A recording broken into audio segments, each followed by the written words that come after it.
Año 2000, las tardes eran más largas y en nuestros bolsillos no llevábamos un móvil, llevábamos sueños en forma de cartucho, una Game Boy, un cable Link y la ilusión de atrapar algo más que monstruos.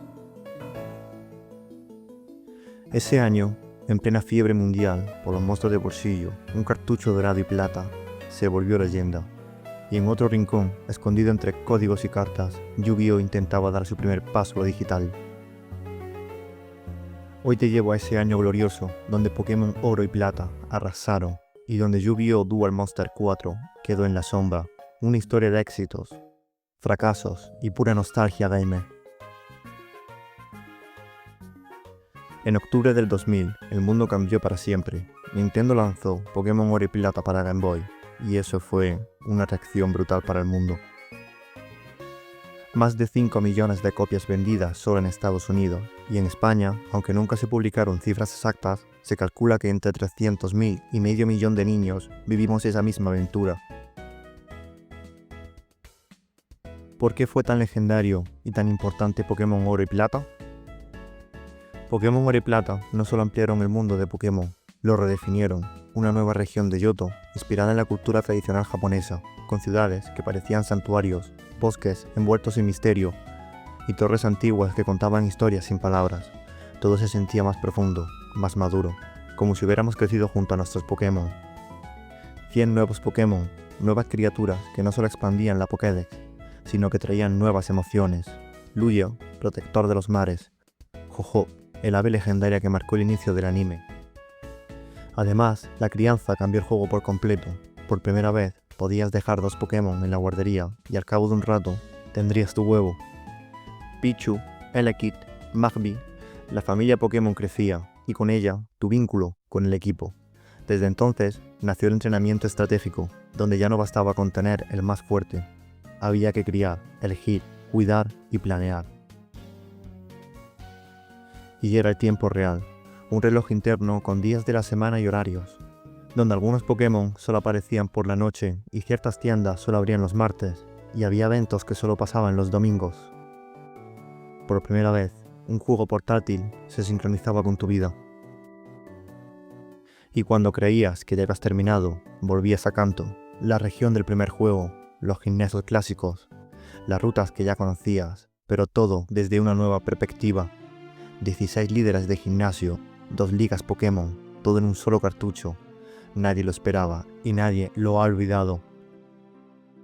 Y en lo más alto de Monte Plateado, nevado y en silencio, te esperaba Red, tú, el protagonista del primer juego, ahora convertido en el jefe final, nivel 81, sin hablar, solo te miraba y empieza el combate. En ese momento es historia pura del videojuego. Mientras Pokémon conquistaba el planeta con su luz y color, Konami decidió jugar en otro tablero, lanzando un juego solo para el público japonés, Yu-Gi-Oh! Dual Monster 4, un título que, en su tierra natal, vendió 1,6 millones de copias, una cifra nada despreciable para una consola portátil, pero que, fuera de Japón, prácticamente no existió. ¿Qué ofrecía este juego? Una experiencia dividida en 4 versiones diferentes, el Yugi Deck, el Kaiba Deck, el Joy Deck y una edición especial de torneo, cada una con cartas únicas, estrategias diferentes y secretos que solo los más dedicados podrían descubrir. Pero aquí está el truco, si querías tener todo el juego, tenías que comprar las 4 versiones. ¿Y cuál era el gran problema?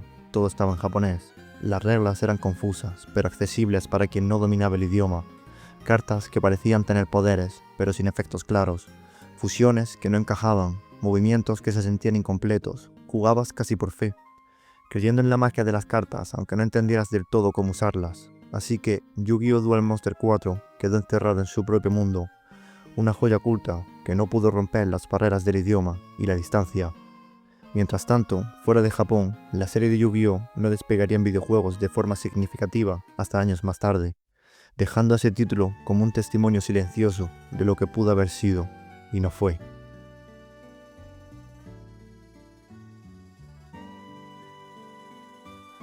Aunque Yu-Gi-Oh! Dual Monster 4 no salió en Japón, su legado dejó huella. Primero, influyó en la forma en la que se diseñaron futuros juegos de cartas digitales. Sus mecánicas, aunque rudimentarias, exploraron las ideas de tener múltiples barajas con estrategias únicas, algo que hoy vemos en juegos online y apps oficiales. Además, fue una prueba temprana de que el universo de Yu-Gi-Oh! Podría funcionar bien de formato portátil, antes de que Konami apostara fuerte en los años siguientes por títulos más accesibles y globales.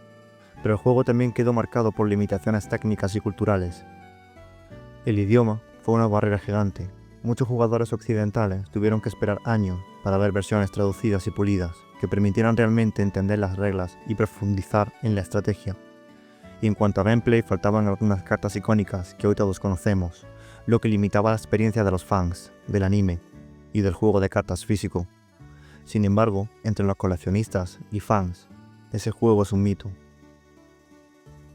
Una reliquia japonesa, un título raro que representa la época en que Yu-Gi-Oh! Era un fenómeno naciente. Así que, aunque fuera el menos vendido o menos conocido fuera de Japón, Yu-Gi-Oh! Duel Monster 4 sigue siendo una pieza clave en la historia de los juegos de cartas digitales, un testimonio del inicio de una saga que conquistaría el mundo años después. Conclusión: en el año 2000, Pokémon fue el rey, un fenómeno mundial, una leyenda viva. Yu-Gi-Oh! Ni siquiera salió a competir, pero era solo el comienzo. Unos años después llegarían juegos memorables y Yu-Gi-Oh! Por fin tendría su momento. Pokémon nos regaló la infancia y Yu-Gi-Oh! Nos prometió duelos, y en el año 2000 fue cuando la nostalgia empezó a escribirse en cartuchos. ¿Y tú qué hacías ese año? ¿Cazabas un OU? ¿Invocabas al mago oscuro? Déjalo en los comentarios. Dale a like si viviste esa época dorada y suscríbete para más viajes